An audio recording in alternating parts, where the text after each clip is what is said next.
नमस्कार दोस्तों, गौरांग शाह बात कर रहा हूँ जियोजित फाइनेंशियल सर्विसेज से और बाजार बीच हफ्ते का ब्यौरा लेकर के आपके सामने उपस्थित हूँ। तो इस हफ्ते देखा हमने एक छोटा हफ्ता था, कल छुट्टी थी।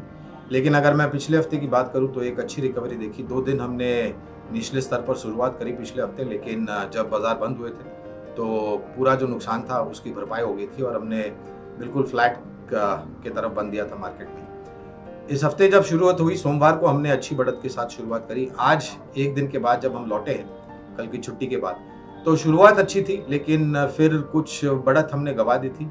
कुछ मामूली सा नुकसान की तरफ कामकाज कर रहा था सेंसेक्स और निफ्टी। और हमारा ये मानना है कि जिस तरीके से बढ़त हमने देखी, खास करके अगर मुझे वो तारीख याद है तो करीबन 17 जून के आसपास की वो तारीख थी जब हमने निचला स्तर छुआ था।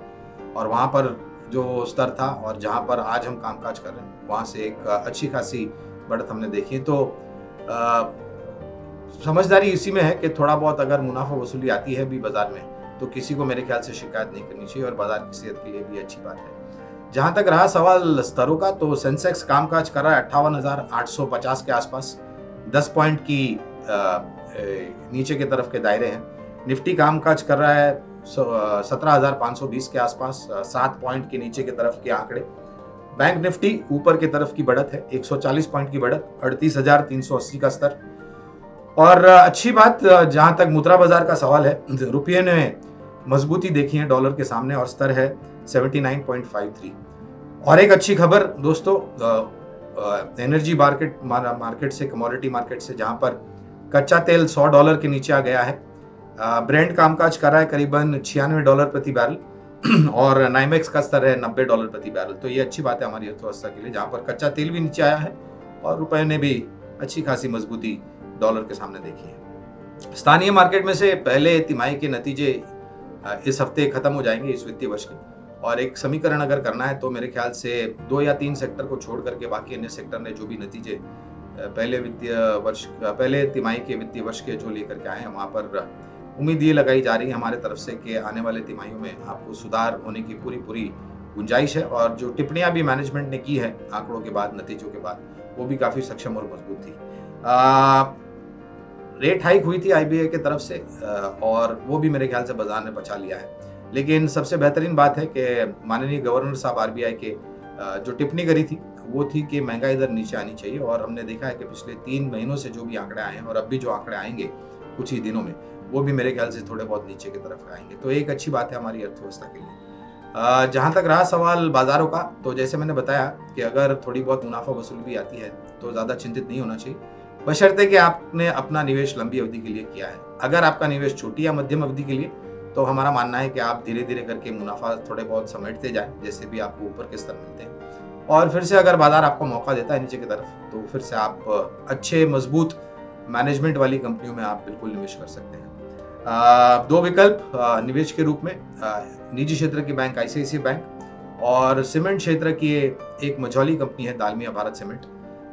एज अ डिस्क्लोजर, बुनियादी तर्क के आधार पर हमारी कंपनी की तरफ से दोनों ही कंपनियों पर निवेश की राय है। और हम ये मानते हैं कि जो पूरा खपत का सिलसिला है वो फिर से गति पकड़ सकता है। अच्छी बारिश, जो तीसरा, चौथा या 5वां साल अच्छी बारिश, मेघराज का आशीर्वाद हमारे देश पर रहा, उसके कारण ग्रामीण, मध्यम ग्रामीण भागों से मांग फिर से लौट करके आएगी। और वहां पर से मेरे ख्याल से जो एफएमसीजी क्षेत्र है या फिर कंज्यूमर ड्यूरेबल क्षेत्र है या फिर धातु क्षेत्र हुआ या सीमेंट क्षेत्र हुआ, मेरे ख्याल से बहुत अच्छा सहारा मिल सकता है और आंकड़े काफी बेहतर आ सकते हैं। तो उस विचारधारा के आधार पर हमने एक तो सीमेंट क्षेत्र की मझौली कंपनी को चुना, दालमिया भारत सीमेंट, और निजी क्षेत्र की बैंक जहां पर नतीजे शानदार आ रहे थे और बैंक ने अपने आप को रीरेट किया है, वो आईसीआईसीआई बैंक। दोस्तों, अगर मौका मिलता है तो बाजार में निवेश का मौका आपको कभी भी चूकना नहीं चाहिए। और मेरे ख्याल से आपकी जो बचत है उसका एक अच्छा सा बड़ा सा हिस्सा आपको शेयर माध्यम के द्वारा सीधे शेयर मार्केट में या फिर म्यूचुअल फंड में, जो एक बहुत ही बेहतरीन प्रोडक्ट है एसआईपी, उसका उपयोग करते हुए ज्यादा से ज्यादा जो पूंजी आपको शेयर बाजार में निवेश करनी चाहिए। खाली एक ही है कि किसी की सुनी हुई बातों पर भरोसा न करके, थोड़ा बहुत अभ्यास करके, थोड़ी बहुत पढ़ाई करके अगर आप निवेश करते हैं अच्छी सक्षम मजबूत कंपनियों में, तो मेरे ख्याल से आने वाले भविष्य को आप कभी भी नकारेंगे नहीं, और जो पूंजी आपने निवेश की है लंबी अवधि के लिए मेरा मानना है कि एक अच्छा खासा मुनाफा आपको मिल सकता है। विदेशी खबरों पर यूक्रेन और रशिया के बीच में तो तनाव था ही।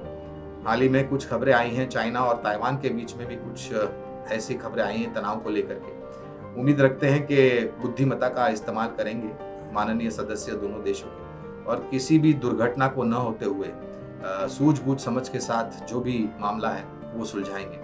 अगर हमारी विचारधारा के विपरीत कुछ होता है तो इसका असर मेरे ख्याल से पूरे विश्व भर में होगा और हमारे देश में भी होगा। लेकिन देखने की बात यह है कि कब, कहाँ, कैसे और किस प्रकार से अगर कुछ तरीके की पूरी खबरें आती है तो चाइना और ताइवान को लेकर के खास करके, तो वो कैसा माहौल खड़ा करती है। तो ये दो विकल्प है दोस्तों, दालमिया भारत सीमेंट, मझौली सीमेंट कंपनी, और निजी क्षेत्र की दिग्गज बैंक आईसीआईसीआई बैंक।